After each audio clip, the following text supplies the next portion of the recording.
खदाणीत बुडून 4 जणांचा मृत्यू, 2 जणांचे मृतदेह सापडले, 2 जणांचा शोध सुरू. पोहण्यासाठी गेलेल्या 5 तरुणांपैकी 4 जणांचा बुडून मृत्यू झाला.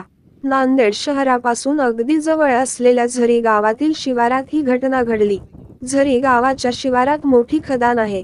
या खदानीत पोहण्यासाठी 5 तरुण गेले होते. या खदानीतील पाण्याचा अंदाज न आल्याने 5 जणांपैकी यातील 4 जणांचा या खदानीच्या पाण्यात बुडून दुर्दैवी मृत्यू झाला आहे. नांदेड शहरातील देगलूर नाका परिसरातील हे तरुण असल्याची माहिती आहे.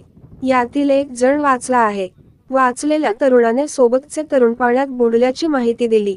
घटनास्थळी पोलीस दाखल झाले आहेत. काझी मुजम्मिल, अफान, सय्यद सिद्दीकी, शेख फुजायल असे मृत्यू झालेल्या तरुणांची नावे आहेत. 2 जणांचा शोध सध्या सुरू आहे.